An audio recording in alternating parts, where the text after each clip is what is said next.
Bona vesprada, gràcies a tots per vindre a esta quarta taula redona sobre dret civil valencià en el tema de la ley de régimen económico matrimonial valenciano antes y después de su sentencia del Tribunal Constitucional que declaró su inconstitucionalidad y la ley de contratos agrarios. Esta vesprada tenim a dos persones que són idònies per a parlar d'esta qüestió, dos grans especialistes, companys en la facultat, Rosa Moliner Navarro, Rafael Verdera Cerver. No fa falta major presentació, únicament diré dos punts i una coseta que no està en el currículum de Rosa, però ho vaig a dir. Ella ha treballat sobre el tema matrimonial, la seva tesi la va fer sobre la legitimació per matrimoni subsiguiente en el segle passat. I la coseta que anava a dir és que va ser professora meua durant algunes setmanes, encara que no era seu el grup, però vingué i me dona classe i per a mi sempre l'he tingut un poc molt bé en el record perquè donava molt bé les classes. A més, la seva tesi doctoral està el millor civilista per a mi, que era el Baladejo, perquè ho dia moltes coses en poques paraules i per a mi en aquell moment era estupendo. Tenim també a Rafael Verdera Cerver, que ha tingut la seva formació en la Universitat de Barcelona, fue la tesi doctoral, té un munt de currículum, numeroses publicacions, projectes d'investigació, no sé si té 17 si no comptat mal, que és una barbaritat. I bueno, solament destacar que va coordinar molt bé una publicació sobre la llei de contractes de l'Estat, en la que jo vaig participar també modestament comentant algun precepte del mateix, i és una persona que coneix molt bé aquesta matèria. I no vaig a dir res més, vaig a donar la paraula primer a Rosa Moliner Navarro per a que ens parli sobre la llei de règim econòmic matrimonial. Ja veuré què ens diu. Moltes gràcies. Moltes gràcies. I no, el micro crec que està així. Sí, gràcies. No, ese va ahí. Y se va ahí. Hay dos. Pues nada. Molt bé. Bueno. Moltes gràcies, Pepe. No esperava que digueres res. Clar que sí que he sigut professora teua i d'alguns altres que estan per així també. I encantada. I mai m'havies dit que t'agradaven les meves classes, cosa que t'agraïsc moltíssim.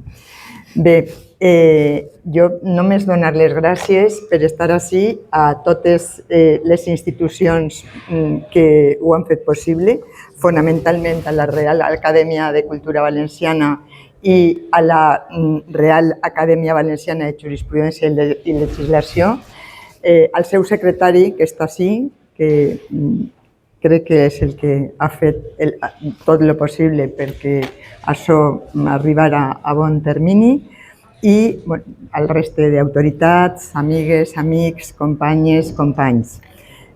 A tots, gràcies. El tema que se me ha asignado esta tarde en esta mesa, es la Ley de Régimen Económico Matrimonial Valenciano antes y después de la sentencia del Tribunal Constitucional de 28 de abril de 2016. No voy a analizar ni los fundamentos de esta sentencia, ni, por tanto, me voy a ahorrar la crítica sobre la fantástica doctrina del Tribunal Constitucional que se contiene en esa sentencia y en las posteriores, ni tampoco voy a apelar a la necesidad de modificar esa doctrina. Ya se ha hablado del tema en anteriores sesiones y tenemos una sesión prevista el día 20 que está exclusivamente dedicada a esa cuestión, a esa importante... ¿26? ¿Lo habéis cambiado? Y aquí pone 27. 26 miércoles, aquí ponía 27. Es una primicia que nos toca. Vale, nada, pues ya están todos ustedes enterados, y yo también, de que no es el día 20, que yo me había equivocado, tampoco el 27, sino el 26 miércoles. O sea que estamos aquí emplazados para escuchar a Vicente Domínguez. Bien, voy a ceñirme, por lo tanto, exclusivamente a qué decía la ley y qué es lo que ha quedado de ella. ¿Qué es lo que decía la ley? Pues bien, en primer lugar, bueno, la ley de 2007, como todos sabemos, modificada en 2009. En primer lugar, voy a hacer una referencia cortísima, porque nos lo sabemos esto yo creo que todos los que estamos aquí, relativo a la vigencia, y después hablaré del ámbito de aplicación antes de entrar en el contenido de la misma. En cuanto a la vigencia, ya hubo un primer problema con la entrada en vigor. Estaba previsto en una fecha que a todos nos hacía mucha ilusión, el 25 de abril de 2008, pero por diversas cuestiones, fundamentalmente a causa del contencioso entre la Generalitat y el Gobierno de España, en que consideró que había que impugnar 11 artículos de los 48 que había y la disposición transitoria segunda. Todo esto es lo que se consideró que se tenía que impugnar. Hubo una comisión bilateral, como estaba previsto legalmente, no voy a hacer referencia a todos los fundamentos legales. No hubo un acuerdo, aunque la Generalitat cumplió su parte del acuerdo. Esto yo creo que es importante decirlo siempre, cumplió su parte del acuerdo y modificó todos esos artículos en la ley que después se publicó en 2009. Pero ellos pues corrieron bastante más, porque decidieron interponer recurso, como nos había llegado a un acuerdo, por culpa de ellos, claro. Decidieron interponer recurso de inconstitucionalidad no contra esos 11 artículos y la disposición transitoria segunda, sino contra la totalidad de la ley, argumentando la invasión de competencias estatales.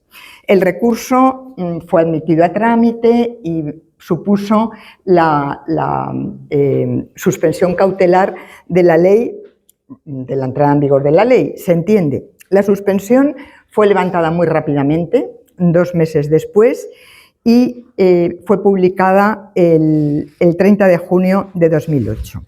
Y estuvo vigente desde el 1 de julio de 2008 hasta la fecha en que ya la sentencia de 2016 la declaró inconstitucional, es decir, hasta el 1 de julio de 2016. Vigente desde el 1 de julio de 2008 hasta el 1 de junio de 2016. Antes de entrar en el ámbito de aplicación, ya me he referido un poco a lo que ha pasado con la entrada en vigor. Conviene recordar lo que la ley de 2009, porque yo creo que esto es interesante que de vez en cuando lo recordemos. La ley de 2009 cambió todos los artículos a los que se había comprometido, cumpliendo el acuerdo de modificación. ¿Y a qué se refería todo esto? Pues en primer lugar se suprimió, como se había pedido por el Gobierno, toda referencia, parece que esta era una especie de obsesión que tenían, toda referencia al derecho sucesorio valenciano. Lo del derecho sucesorio valenciano parece que es que les molestaba enormemente. Aquí, bueno, pues algunos artículos como el 30, el 33, el 37 y la disposición transitoria segunda. Se modificó también lo relativo a los plazos de prescripción y de caducidad de distintas acciones. Se especificaban cuáles eran esos plazos, 4 el de caducidad, 5 el de prescripción, que coinciden con los del Código Civil, pero tampoco se podía poner. Se tenía que hacer una referencia explícita a los plazos establecidos en el Código Civil. Y por último, he cogido 3 pinceladas de la modificación de 2009. Se adelgaza considerablemente, el régimen de separación, el régimen supletorio de separación de bienes que está previsto. Esto para que lo recordemos y los dejemos de incumplidores una vez más. En cuanto al ámbito de aplicación de la ley, el artículo 2 decía que se aplicaría a los matrimonios cuyos efectos deban regirse por la ley personal, o sea, por la ley valenciana, haciendo una remisión tácita a los artículos 9, 13 y 14 del Código Civil, con lo cual, el que tuviera vecindad, cuando ambos tuvieran vecindad civil valenciana, cuando solo uno de ellos tuviera vecindad civil valenciana, pero hubieran pactado el régimen de separación de la Ley de Régimen Económico Matrimonial Valenciano, cuando, en defecto de esto, hubieran establecido inmediatamente después de contraer matrimonio su residencia en algún lugar de la Comunidad Valenciana. Y por último, en defecto de todo esto, cuando se hubieran contraído matrimonio en la Comunidad Valenciana. O sea, esto es el resumen de los artículos 9, 13 y 14 del Código, que no se dice así expresamente porque no habían entrado en eso. Estas eran las cuestiones previas. ¿Cuál es el contenido de la ley o cuál era el contenido específico de la ley? En primer lugar, la ley trató de reintegrar, manifestó clarísimamente en el preámbulo su voluntad de reintegrar en una legislación actualizada la antigua normativa foral.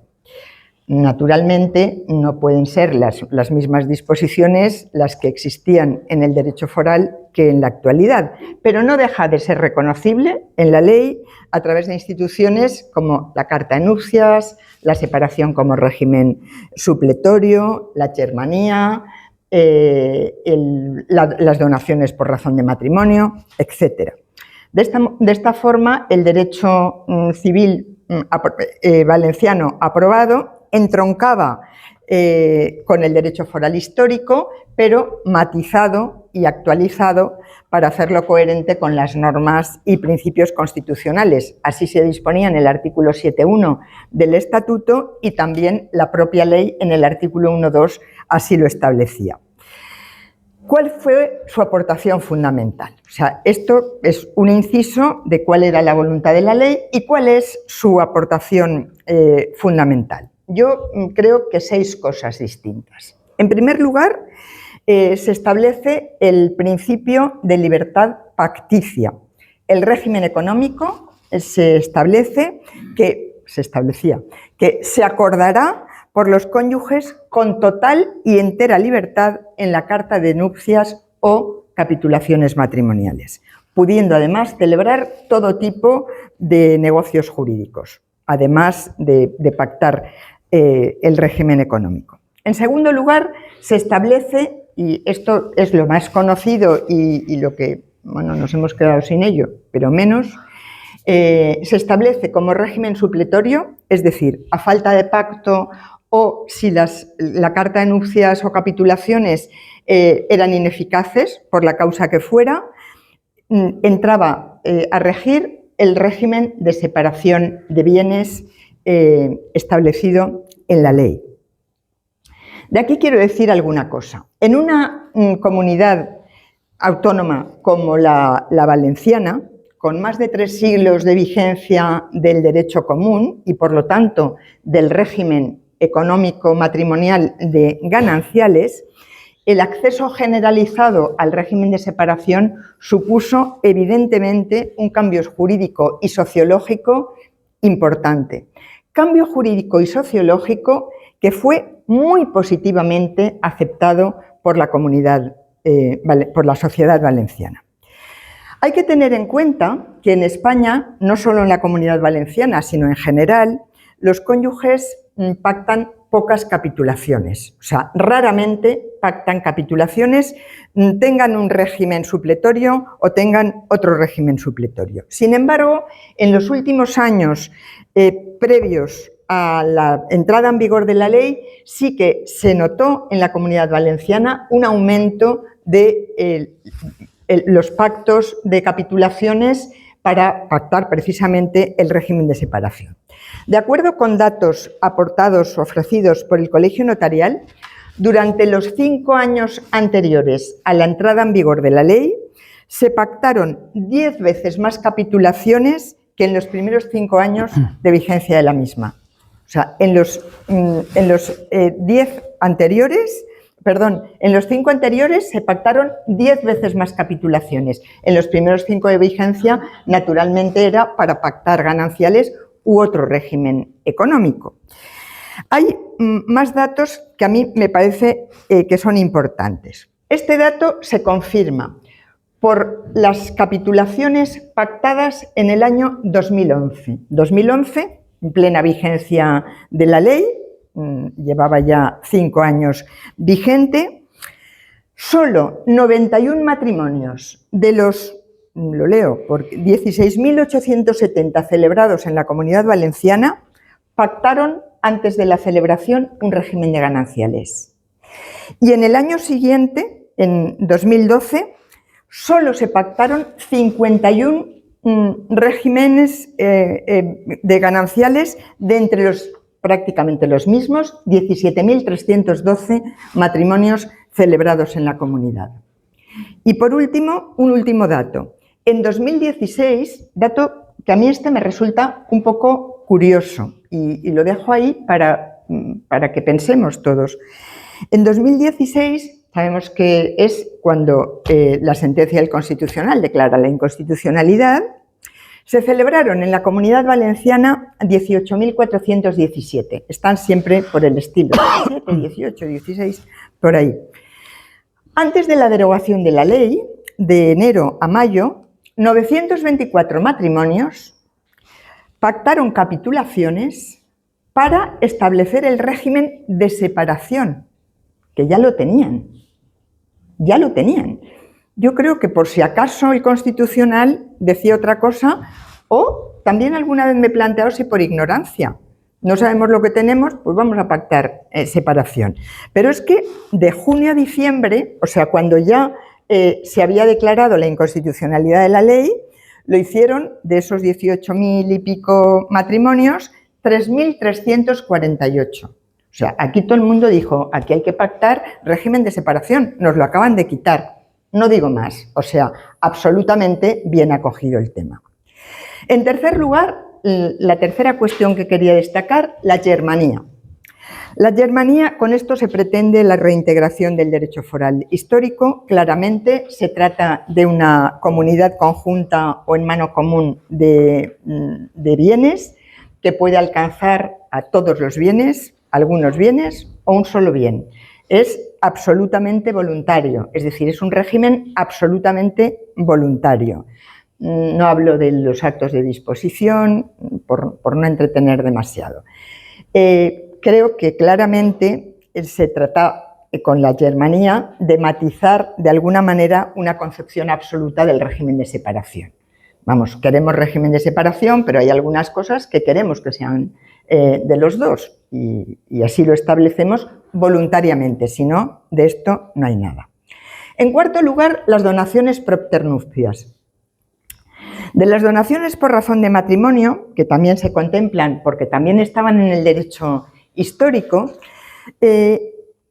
me gustaría destacar dos cosas que son diferentes.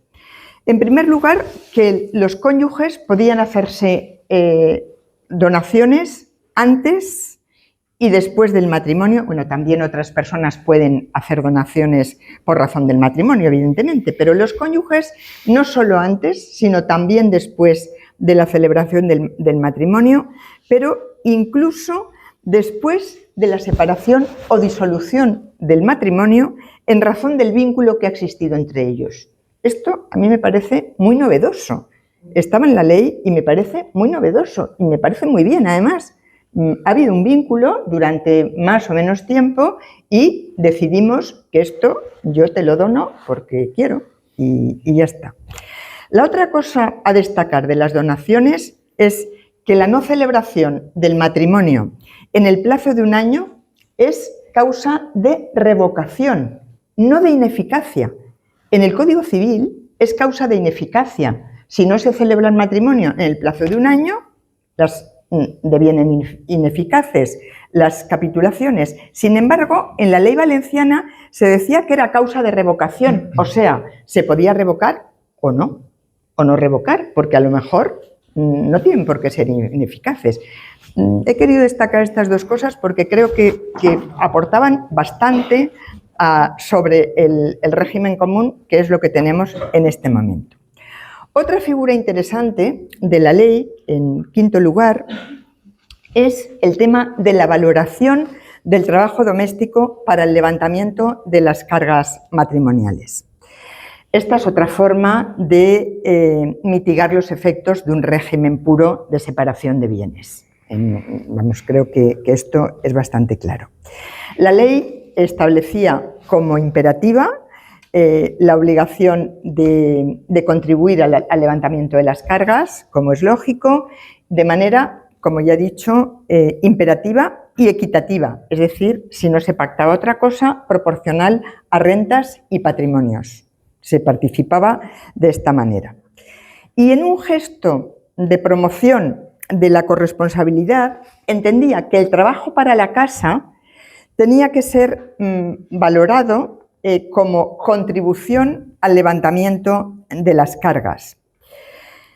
¿Qué se entiende aquí por trabajo para la casa? Pues aquí la ley, una vez más, era moderna y se anticipó a la última jurisprudencia del Tribunal Supremo.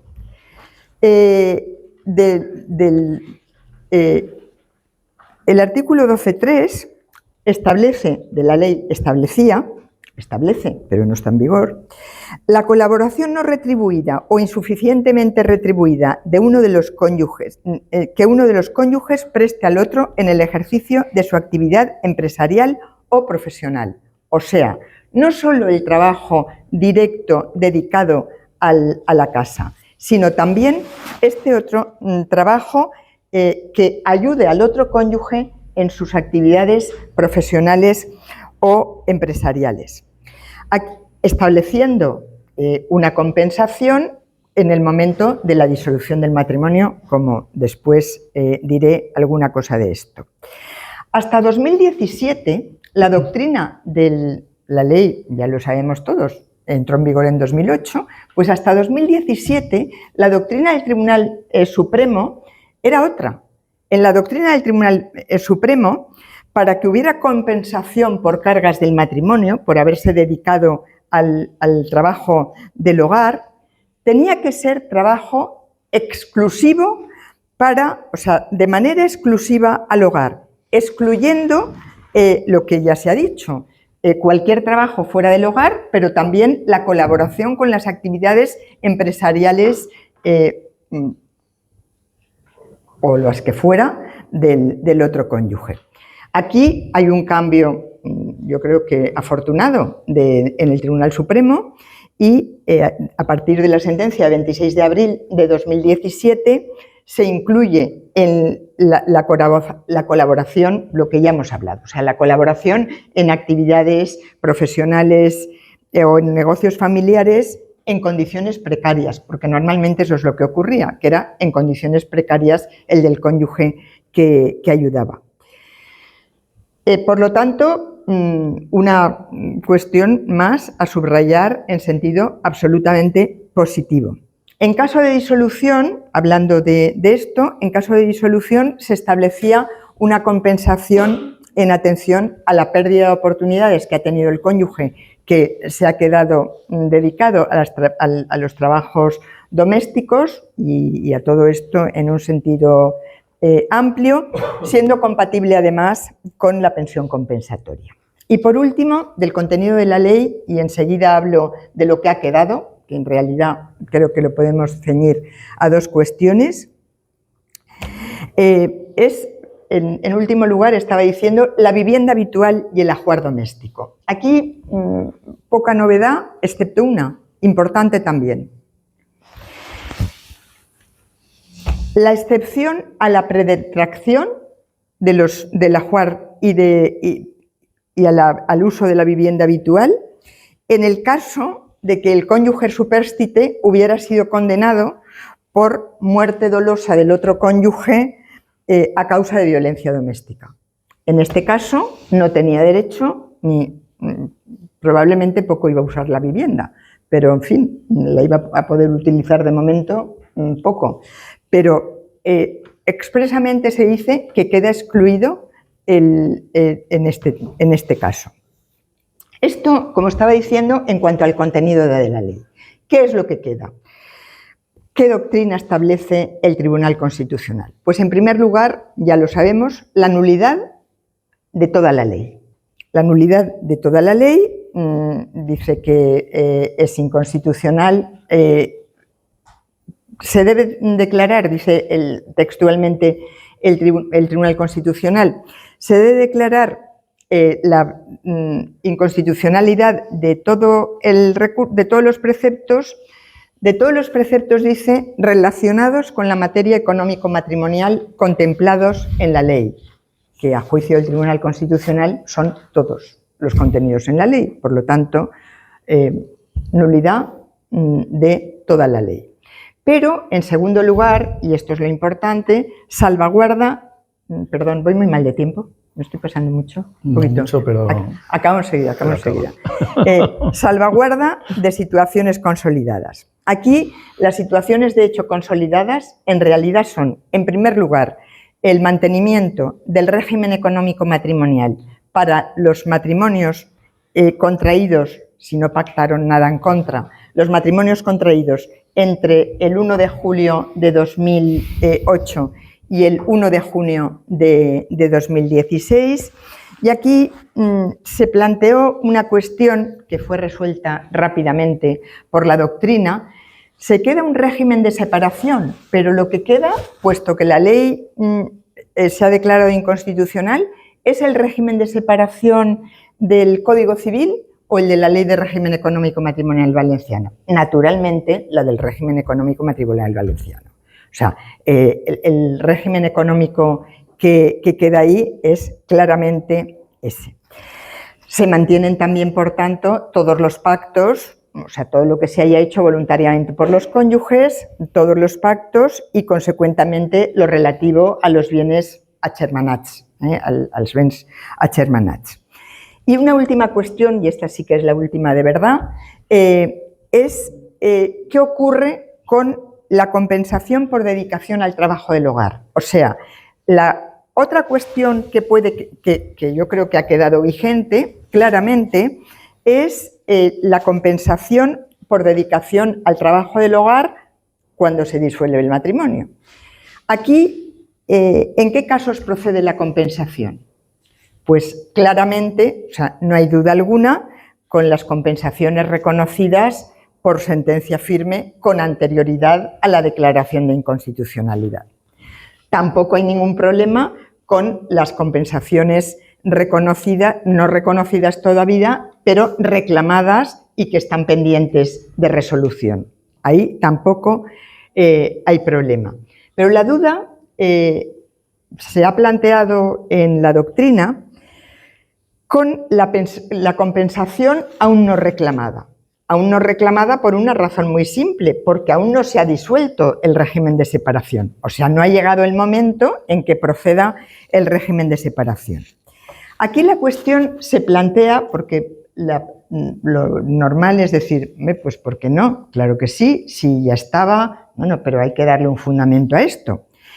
La cuestión se plantea porque el artículo 13, que es el de la Ley de Régimen Económico Matrimonial Valenciano, que es el que reconoce la posibilidad de la reclamación de esta compensación, no está específicamente en el régimen de separación, sino que se encuentra en las disposiciones generales del régimen económico matrimonial valenciano, o sea, en una especie de régimen económico matrimonial primario.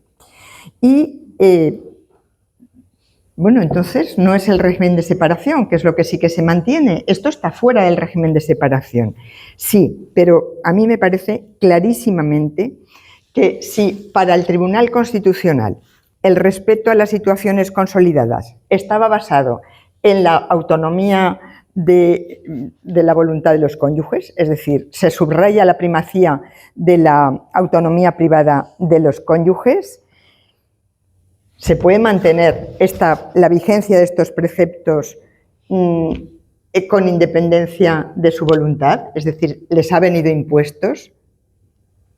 Pues claramente, en mi opinión, sí. ¿Por qué? Pues porque si hubieran querido otra cosa lo hubieran cambiado y porque, aunque esté en las disposiciones generales, es aplicable, está previsto para el régimen de separación, con lo cual claramente es aplicable a este supuesto. Aquí hay una sentencia muy reciente, de hace un año exactamente, de 11 de noviembre de 2024, que niega la compensación en un caso de disolución, en un caso de divorcio de un matrimonio. Pero la niega, entre otras causas, porque justo poco antes de que dejara de estar vigente la Ley de Régimen Económico Matrimonial Valenciano, habían pactado un régimen de gananciales y, por lo tanto, voluntariamente se habían salido de la aplicación del régimen de separación y, por lo tanto, ya no procedía nada que estuviera relacionado con esto. Con lo cual, yo creo que con esto se confirma lo que acabo de decir, es decir, que sí que es aplicable a los matrimonios que todavía no se han disuelto, pero que se rigen bajo el régimen de separación de bienes de la Ley de Régimen Económico Matrimonial Valenciano. Ya, con esto.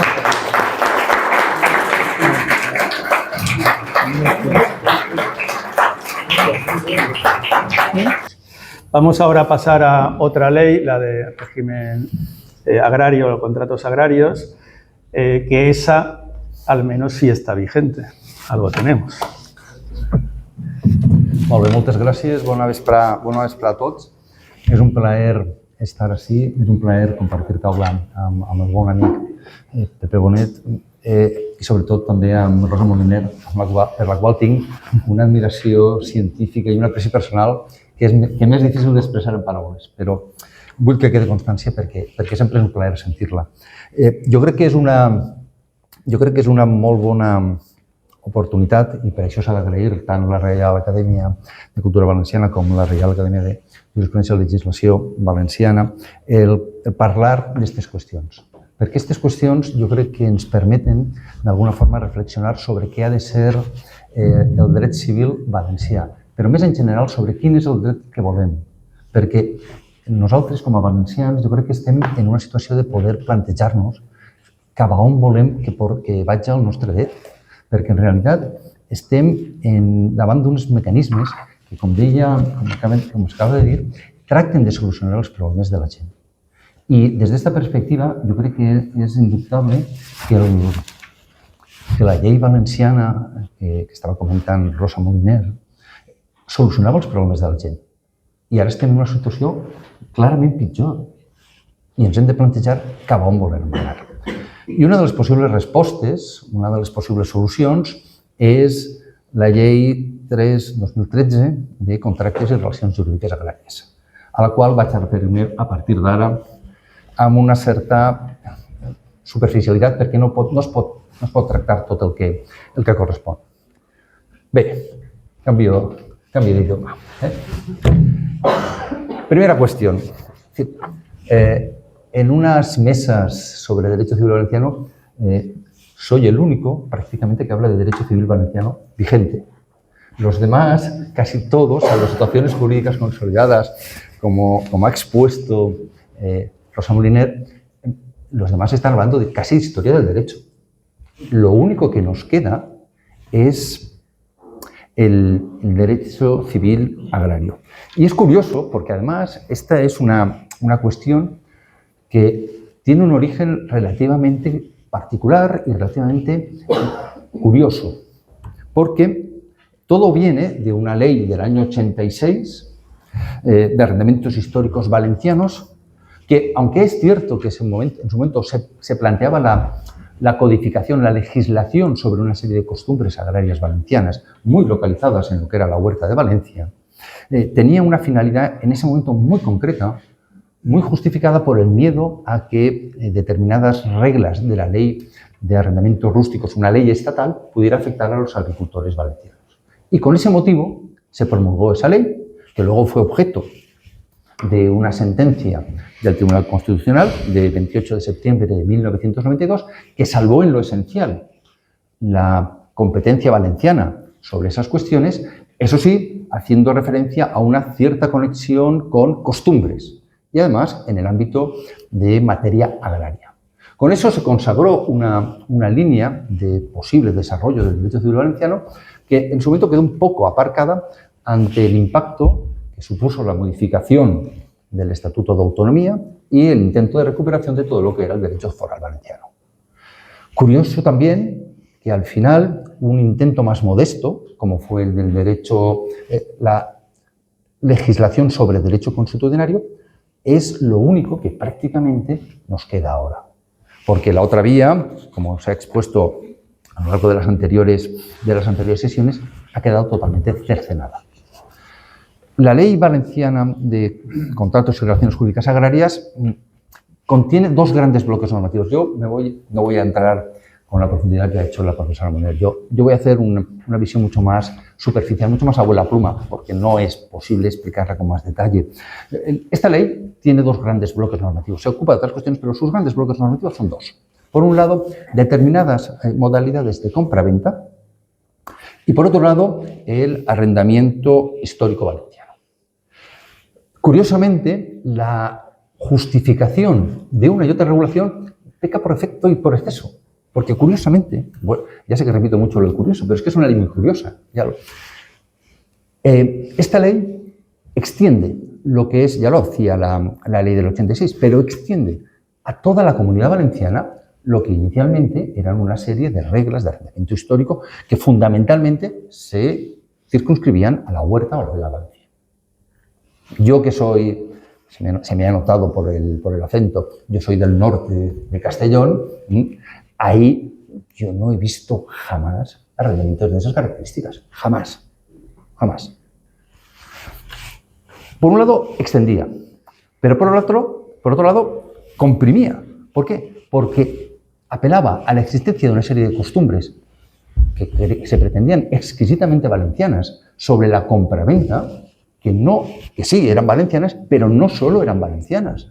Es decir, la compraventa, ojo, yo la he visto practicada, insisto que soy del norte de Castellón, yo la he visto practicada al otro lado del río Cenia, pero sin ningún problema. Y en Murcia se practica. Entonces, el título competencial o la justificación tenía sentido, pero si se escarba un poco, podía dar lugar a determinadas dudas. Además, esta es una ley, esto es evidente y no requiere mucha profundización en ello, es una ley claramente incompleta, deliberadamente incompleta. Y esto no es una crítica, es una constatación. ¿Por qué? Porque esta ley lo que pretende es legislar sobre solo puntos concretos. Aquí no hay una regulación de todos los arrendamientos, aquí no hay una regulación de todas las compraventas, ni siquiera hay una regulación de todas las compraventas sobre productos agrícolas. Hay muchas compraventas sobre productos agrícolas, una vez se ha recolectado, se han separado los frutos, si ahí se vende la cosecha, eso no está dentro de nuestra ley. Y eso queda fuera. Además, es una ley que coincidió en el tiempo con otra ley que quería tener una gran importancia en el sector agrario, que era la ley de la cadena alimentaria. La ley estatal 12/2013. Y ahí se nos ha llenado de información relativa a la proclamación de la prohibición de la llamada destrucción de valor en la cadena alimentaria. Eso en cristiano lo que quiere decir es que cada operador de la cadena alimentaria tenía que abonar como mínimo al anterior sus costes de producción.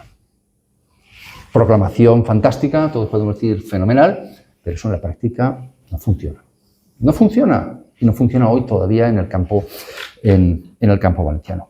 De hecho, yo creo que hay una clara coincidencia entre los objetivos y los ámbitos de aplicación de la ley de cadena alimentaria y la ley valenciana. Hay una preocupación latente, ciertamente común, pero yo creo que lamentablemente hay también una cierta coincidencia en el fracaso de la efectividad de una y otra ley.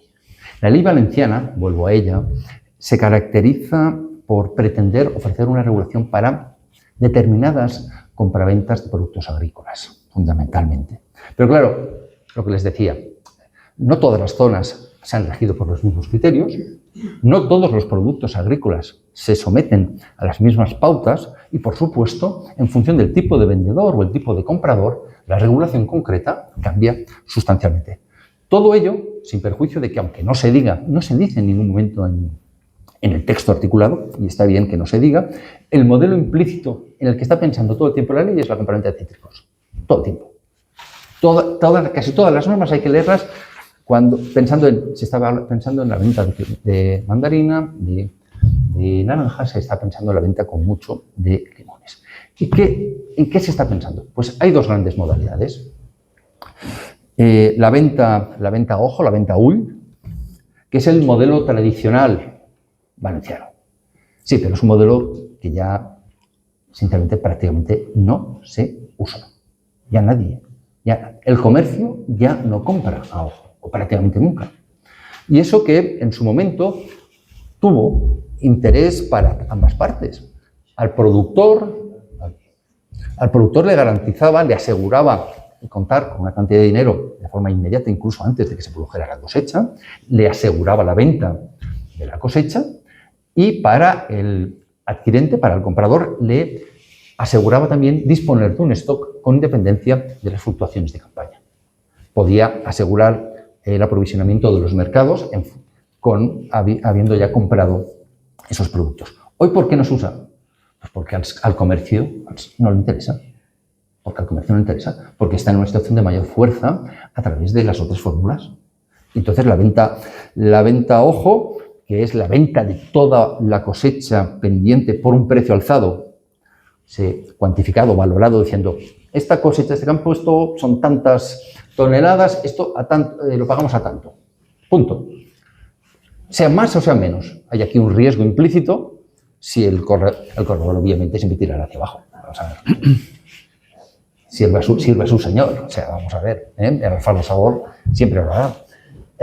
Pero, bueno, era una fórmula que en su momento tuvo interés por ese aseguramiento de las campañas, sobre todo citrícolas.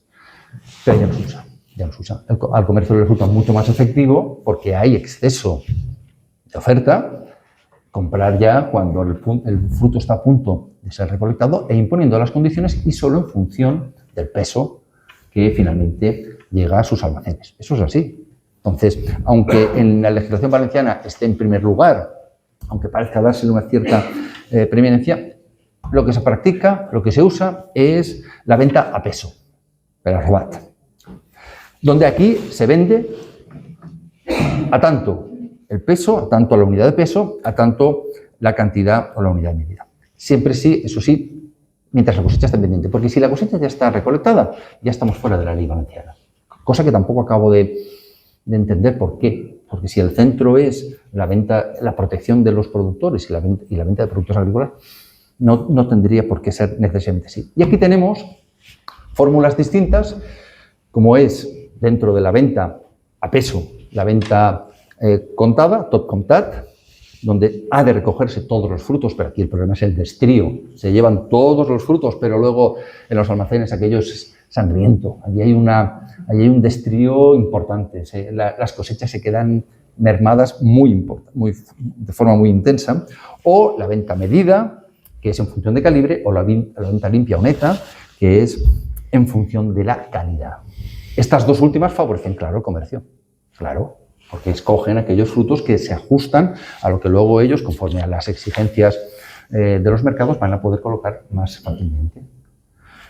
Pero, en caso de duda, si no se puede clarificar cuál es el tipo de venta que se ha llevado a cabo, la ley valenciana, y eso es un criterio interesante, lo que dice es que en principio es venta tot comptat. Es decir, no venta contada, es decir, no al contado, no es un tema de pago, es un tema de qué se recoge. Se recoge toda la cosecha, sin perjuicio de luego el eventual destrío, que no puede superar el 5%, que se pueda llevar a cabo. La prueba de que hoy por hoy las ventas de productos agrícolas en Valencia se hacen al peso está en la jurisprudencia. Si buscamos en los repertorios de jurisprudencia de sentencias de nuestros tribunales de Castellón, Alicante, Valencia, veremos que ya no hay sentencias sobre venta a ojo. Yo he encontrado una desde el año 2013, una. Todas las otras son sobre ventas al peso. Y aquí tiene unos caracteres que, aunque sean casi intuitivos, está bien que recordemos. Por un lado, casi todas las demandas son interpuestas, ¿por qué será? Por los vendedores. Por los vendedores. La cuantía no es una cuantía demasiado elevada, lo cual es un factor que yo creo que además disuade a los efectos de por qué se demanda o no se demanda. Las demandas pueden ser 5 o 10.000 euros, no hay cantidades superiores a 50.000 euros. No digo que no haya pleitos, no haya litigios, pero no son el prototipo. Son pequeñas cantidades porque son pequeños huertos y pequeños productores. Casi todas sobre cítricos, algunas sobre caquis, sobre granadas, pero casi todos cítricos. Y, sinceramente, nuestros tribunales tienen una propensión bastante clara, bastante evidente hacia el productor. En el fondo no es sino lo que ya dice la ley valenciana. La ley valenciana tiene una decidida voluntad de proteger al productor. Los tribunales siguen ese criterio, como no podía ser de otra manera. ¿Y qué se discute? Pues los problemas casi siempre son los mismos.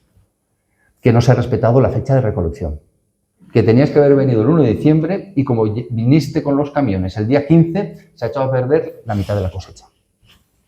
Y dijiste que venías el 1. El destrío. Llegan a los almacenes y, lo que decía allí, la mitad de la cosecha salta por los aires. No, es que no está bien. Es que tiene piedra, tiene no sé cuántos, tiene... Ya, pero te la llevaste todo, ¿con qué criterio tus técnicos hacen que la mitad de la cosecha no sirva para nada? Y me pagues, por supuesto, solo la mitad, claro. Y luego hay una cuestión que si en algún momento nos tenemos que ver lamentablemente abocados a un procedimiento de estas características, es muy importante porque se revela decisivo en la solución de estos conflictos. Es muy importante lo que se llama en términos jurídicos preconstituir prueba.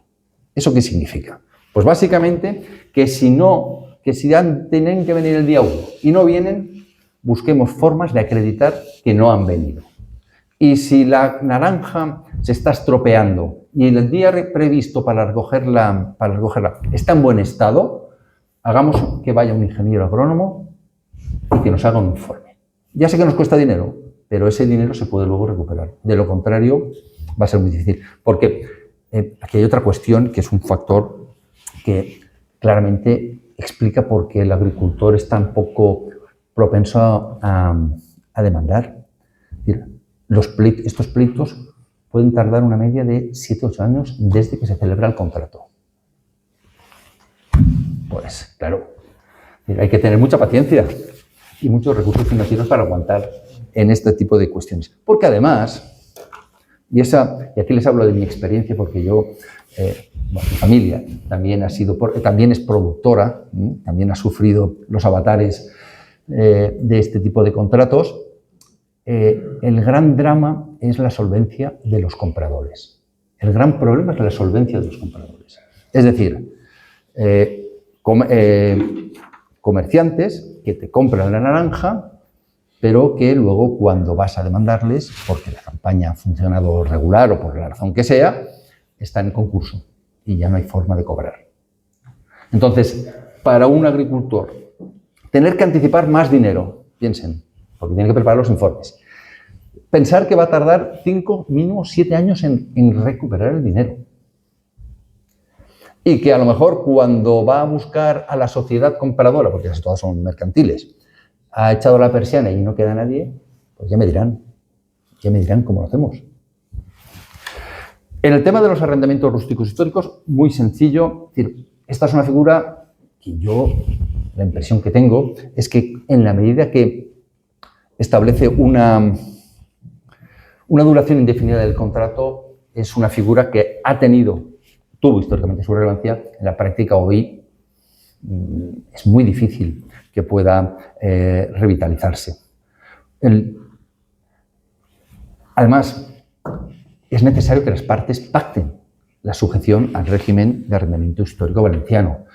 Y eso, si yo soy arrendador, yo que tengo campos en el arrendamiento, yo he cedido campos en el arrendamiento. Después de mi experiencia no les extrañará que ya no me dedique a la cuestión, ¿no? Es decir, cuanto más lejos, mejor, ¿no? Es decir, los que he cedido en arrendamiento los he cedido con el arrendamiento, sujetos al arrendamiento rústico normal. Histórico valenciano indefinido, solo me faltaba eso. De hecho, yo creo que las normas más importantes de la legislación valenciana sobre arrendamientos históricos no son tanto las de la existencia del arrendamiento en sí, que eso en su momento pudo dar lugar a ciertos problemas, sino qué pasa en casos de venta de la finca, si hay derecho a una requisición preferente, qué pasa si se expropia la finca habiendo un arrendamiento histórico y qué pasa, y esta es una de las cuestiones clave, qué pasa si hay una transformación urbanística de la finca sometida a arrendamiento. Ahí está el asunto. Es decir, el arrendatario dice, bueno, vale, ahora a mí, ¿qué me toca el asunto? Esa es la cuestión, ¿no? Cuestiones jurídicas, bueno, de aquella manera. Todo esto que les he expuesto de forma muy, muy superficial les puede hacer preguntar los siguiente, y la ley valenciana, esta ley valenciana, que bueno, que es lo único que nos queda de derecho valenciano, ¿de verdad resuelve problemas que no se resolverían con arreglo al Código Civil o a la aplicación de la legislación estatal? Hombre, la mayoría de problemas podrían resolverse razonablemente, de hecho se resolvían antes de esta ley, en términos muy similares. Sí que hay una cosa que es importante, y es que esta ley ha expulsado de la práctica del mercado agrario valenciano la cláusula a resultas, a lo quisca. Es decir, cuando se compra la naranja y dice precio a lo quisca. ¿Qué quiere decir eso? Lo quisca, pues que yo me llevo la naranja y ya te pagaré en función de lo que me paguen a mí. Ya, pero si no, y además yo te pago descontando mi beneficio y descontando mis gastos. Ya, pero es que entonces yo pierdo. Ya, bueno, pues esto es lo que hay. Si no, y siempre lo mismo. Por eso decía antes lo de la destrucción de valor. Pues no me la llevo. Pues no me la llevo. Ya, pero es que si no me la llevo, a mí me cuesta. Saben ustedes que dejar la naranja en el árbol cuesta dinero, porque luego hay que tirarla, o sea, de tomar. Con lo cual, si a mí me pagan, y aún así, a mí me ha llegado a suceder que nos podían comprar naranja a 20 céntimos. Dice, ya, pero es que a mí me ha costado 25. Ah. Ya, pero es que si no te la compran a 20, tirarla te cuesta 10. ¿Qué hacemos? Es que vamos a perder ya, pero es que de otra forma perdemos más. Al final, esta ley es una ley bien intencionada, yo eso no lo discuto y me parece que se mueve en una dirección razonable. Pero no seamos ingenuos. Esta ley no puede dar respuesta a unos problemas que no son de la ley, son del contexto general, del contexto económico. Aumenta la concentración de los distribuidores, tiene más fuerza. El sector comercial cada vez tiene más fuerza respecto a los productores. Y eso no se puede parar. Además, pregúntense ustedes, ¿cuántos de ustedes pueden tener de sus padres, de sus abuelos, algún campito, algún hortet por allí que no saben casi ni dónde están y que explotan, pero de aquella manera, bueno, lo que nos den, bueno, un vecino lo lleva y... En Valencia, el tamaño de las explotaciones es típicamente minifundista. Así no se pueden gestionar de forma con carácter empresarial. Los cítricos andaluces, en buena medida, están acaparando más mercado porque son explotaciones mayores y están mecanizadas. Las nuestras no. La mayoría de las nuestras no.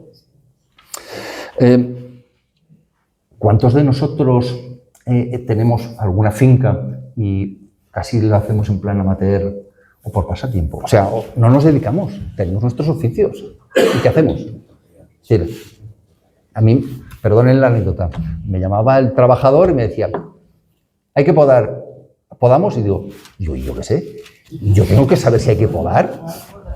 No, ni que me cuenta. O me llamaba y me decía, me han ofrecido 22, ¿vendo o me espero? Digo, ¿yo qué sé? ¿Yo qué sé? Claro, con gente como yo, así va el sector, claro. Yo creo que esto, además, hay elementos que son imparables. Es decir, si tienen relación con gente que tiene campos, es decir, los costes se han disparado de forma extraordinaria. Las exigencias fitosanitarias son tremebundas. La competencia de países no sometidos a este tipo de exigencias son disuasorias. Es decir, ellos pueden producir de una manera mucho más mucho más importante. Además, nosotros estamos se vive, la agricultura valenciana vive con el aire en el cuerpo. ¿Por qué? Porque es que o venden una pequeña ventana de tiempo o la cosecha se les pudre en el árbol. ¿Qué hacemos? Son productos perecederos.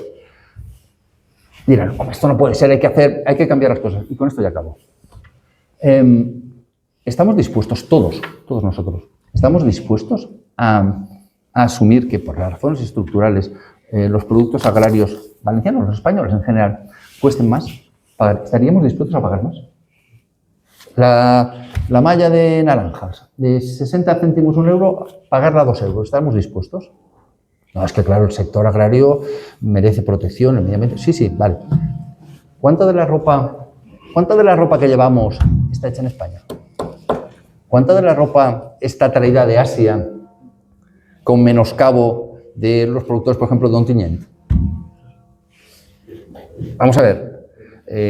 Si queremos realmente que esto cambie, yo creo que también es necesario ser conscientes de cuál es la situación. Es un problema general, es un problema de globalización.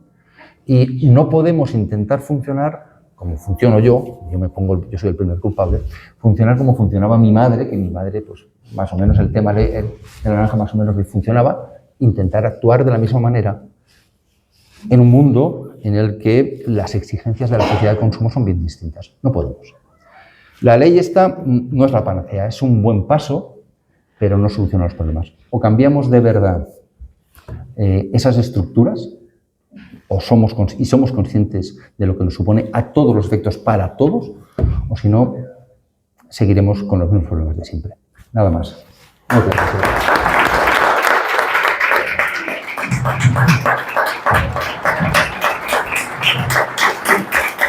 Bueno, muchas gracias. Yo sobre esto de los arrendamientos históricos solamente añadiría que el verdadero arrendamiento actualmente es el precario, que es lo que se está practicando y como él también lo ha apuntado, te lo lleva al vecino y no sé qué, y si te paga algo, gracias. Normalmente ni te pagan. Solamente con que tengan el campo limpio ya te conformas, porque si no te obliga el ayuntamiento a limpiarlo, que también tiene sus costes, etcétera, etcétera. Y bueno, y como tampoco hay construcción, pues ya ni siquiera tiene interés a los efectos, porque en su momento sí que tuvo su importancia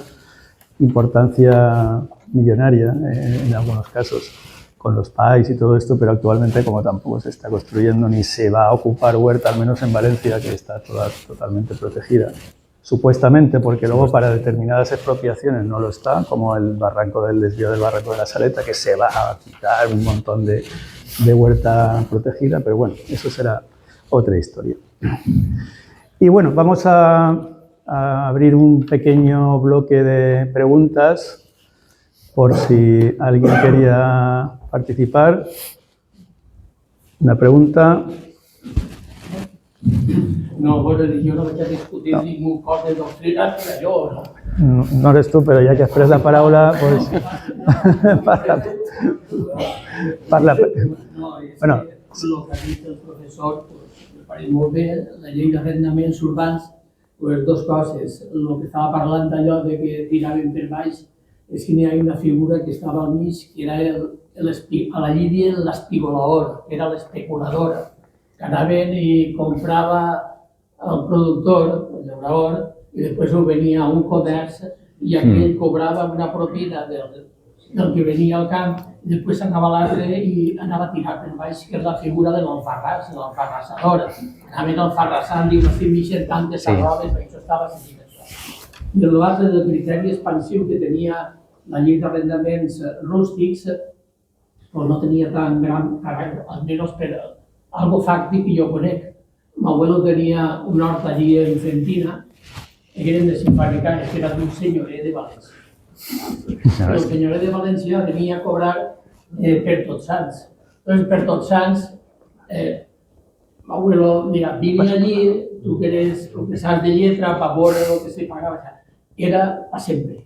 Diguem per sempre perquè no variava. I dic jo que en la zona de la Ribera, no soc del XMC, a la Ribera també hi havia no sols seguint l'hort de València, sinó perquè veig aquest criteri expansiu que potser seria algo més de veritat tindria. I hi havia altres tipus d'arrendament, que eren l'arrendament a mitges. i el que arrendava seria mitgera, que feien la collita d'un any, feien blat, feia falta blat en l'època dels 40, o feien dacsa, o feien, potser, tomàquets o el que fora, perquè n'hi havia moltes fàbriques de tomàquets, però que, vamos, que el tipus d'arrendament no era el tipus de rabassa morta dels catalans, ni història. No. Era a mitges, o bé estos més antics, per exemple, el de Manuel Pérez, que era de l'any 8, però del segle XX, o sigui, de 1920. I jo sé que anava allí i ara no sé com està, perquè aquell home no volia vindre a cobrar perquè pareixia que anava allí, diguem, finques, però les finques no han arribat. I l'home s'haurà quedat en allò, jo no sé ni qui ho treballa. No, em pareix molt interessant, perquè, jo el que estava dient és que en realitat este arrendament de caràcter indefinit, sobretot, estava més localitzat. Que hi ha manifestacions en altres llocs, segur, però sobretot era més habitual així. I a més, m'agrada molt la referència perquè posa de manifest una cosa que jo crec que hauríem de ser també conscients, i és que durant molts anys la burgesia invertia, la burgesia de València invertia en terres com a forma de tindre uns recursos econòmics que estaven bé perquè en el seu moment era una inversió que, quan la taronja es venia bé, donava diners a l'any, o sigui, donava molts diners. I a més, com donava molts diners, en el moment que una família tenia necessitat i volia vendre, sabia que tenia mercat. Ara, quantes finques estan abandonant-se? Quantes s'abandonen? O sigui, és que el paradigma ha canviat. És que avui en dia hi ha finques a muntó que no val la pena, explotar-les. Perquè sí, precari, llavors, si te fan el favor. Ahora tenim 3 preguntes, 1, 2 i 3. I no sé si tindrem aquestes 3. Era també sobre la dinàmica. Esta casuística que vas a plantejar no es antigua en el relax. Es trata de las cooperativas. No sols de mercantilització, sinó també de la gestió de la producció i això. Jo he sentit algun cas de que l'han comercialitzat i quan ha acabat la temporada han cridat a socis i han dit que heu de posar tant perquè no. Això no sé si està molt generalitzat, ha sigut molt assolit o són uns casos comptats, però això està contemplat en la llei. Contesta? Sí, perfecte. No hi ha una regulació específica o previsió específica en esta llei valenciana sobre les adquisicions i la situació dels socis en les cooperatives. En teoria se'ls hauria d'aplicar, se'ls podria aplicar la mateixa, és dubtós, però se'ls hauria d'aplicar la mateixa regulació. I això que explica que els socis, finalment, en funció de com ha anat desenvolupant-se la campanya, al final posen els diners. Perdó ja sé que no és molt científic, però poso el meu exemple. La meva família, nosaltres vam tindre un problema i perquè la cooperativa va entrar en concurs i es va perdre tot. Perquè al final, a veure, hi ha cooperatives que funcionen bé, però hi ha cooperatives en les quals els gestors veuen més els grans números que la situació dels cooperativistes. Jo per què estic en una cooperativa? Jo no estic perquè la cooperativa vagi bé. A mi la cooperativa, tots els respectes, m'és igual. Jo estic perquè em paguen a mi un preu raonable per la meva collita. I que la cooperativa funcioni més o menys bé, però que a mi em paguen. Jo no vull que en el moment de rendiment de comptes diguem, és que hem guanyat tants diners. No, jo no vull que la cooperativa guanyi diners. El que vull guanyar soc jo. I clar, aquestes situacions al final fan que es perda de vista quin és l'origen, que és una actuació en favor dels cooperativistes i que no sempre les cooperatives complisquen tota la funció per la qual han estat dissenyades. En aquest sentit, això que explica, absolutament habitual. De fet, moltes vegades, d'alguna manera, el pacte, la clàusula esta del pacte Alquisca és un pacte que tenia el seu origen en l'actuació de les cooperatives. Jo t'agafo la fruita i ja veurem. Després ja liquidarem. Era així. Moltes gràcies per la intervenció de la veritat és que jo volia comentar, en relació a que està comentant Rafael, de que, clar, era l'únic que ens queda en la llei de contractes salaris i de situacions consolidades de les anul·lades, no?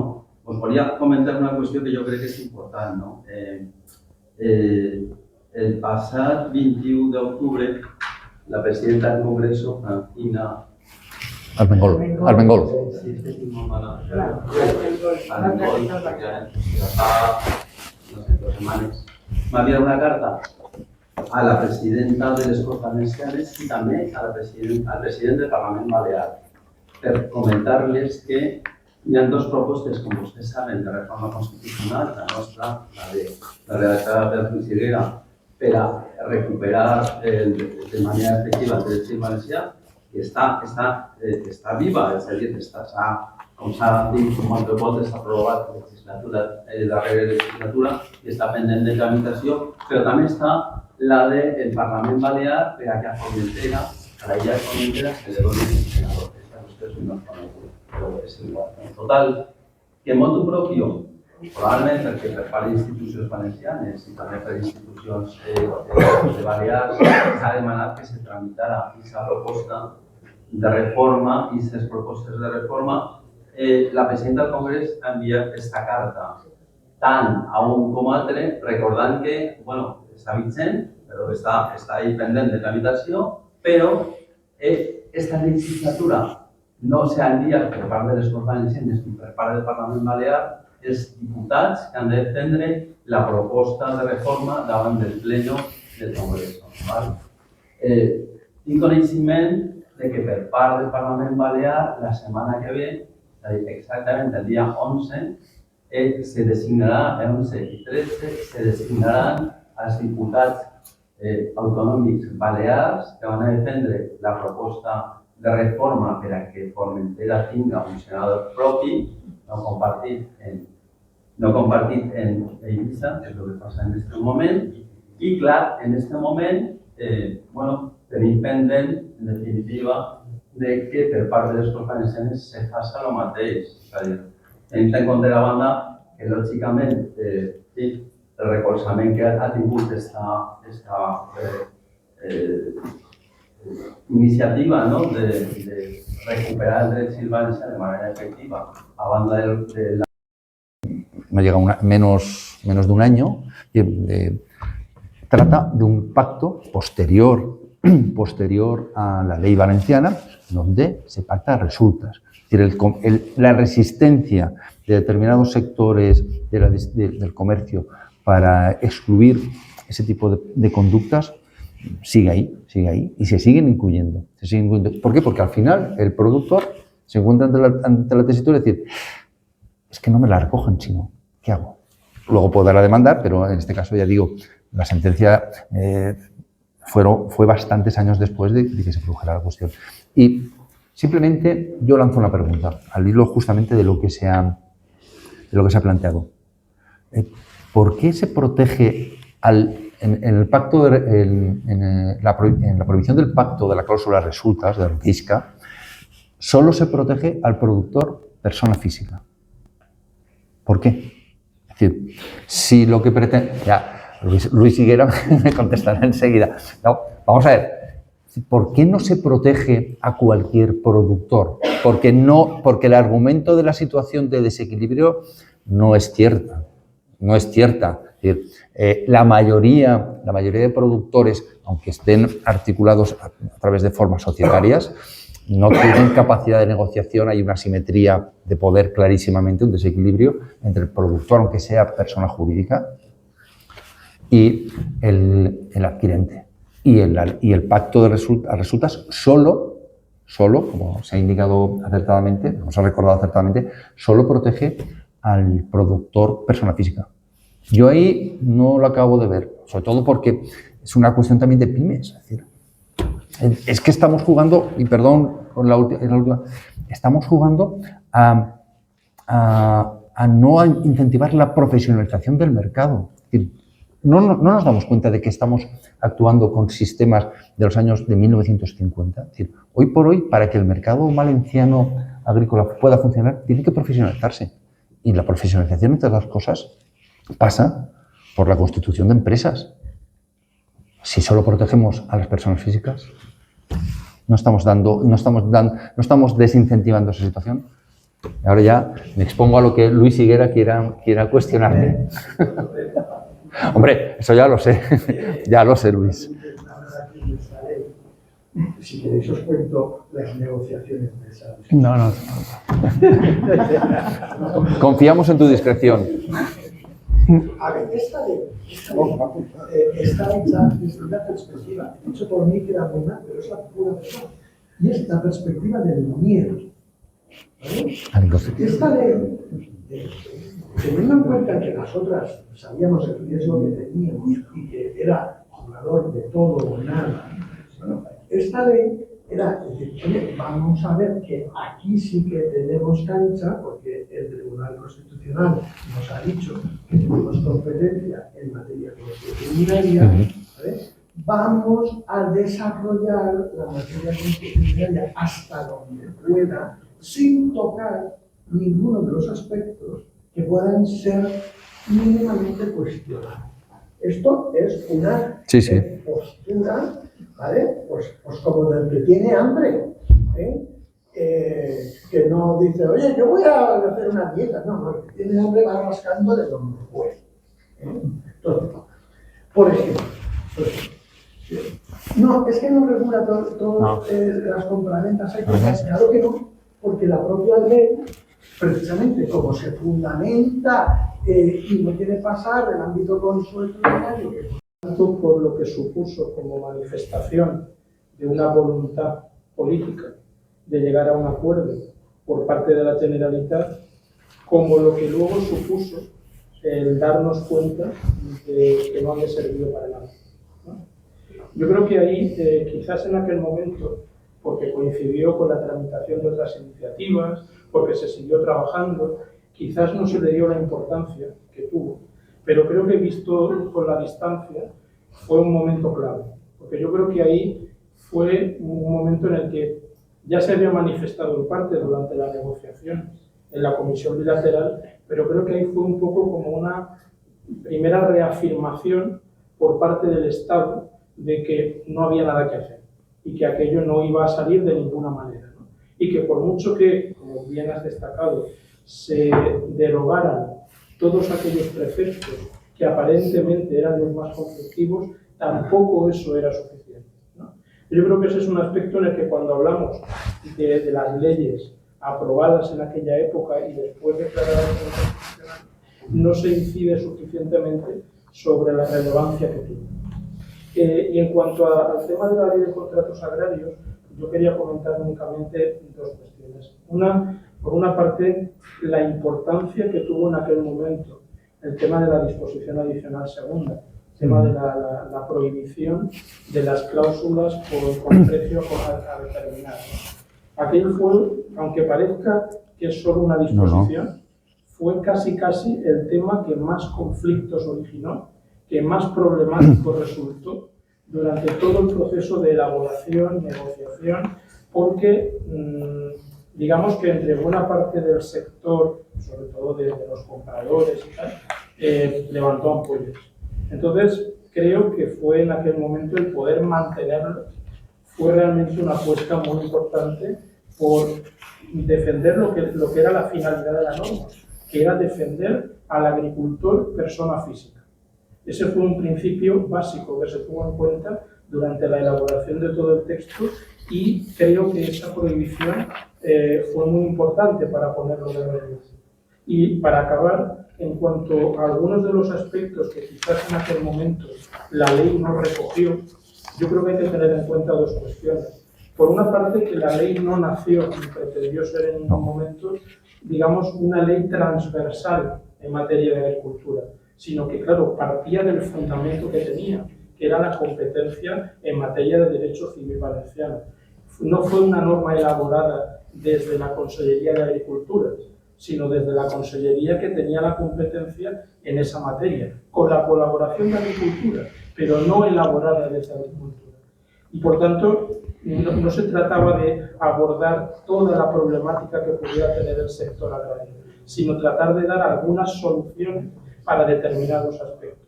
Y luego, para acabar, es que algunas de las cuestiones que quizás parezca que no estaban en la ley, es que conscientemente no se pusieron en la ley, porque entre otras cosas se pensaba que podía haber un desarrollo reglamentario posterior, más o menos cercano en el tiempo, que pudiera complementar lo que decía la ley.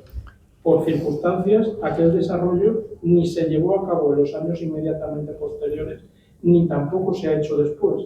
Pero creo que sí que la complementariedad entre la ley y un posible reglamento posterior podían haber ayudado a mejorar incluso el margen de protección que otorgaba la ley. ¿Puedo? Sí, sí, claro.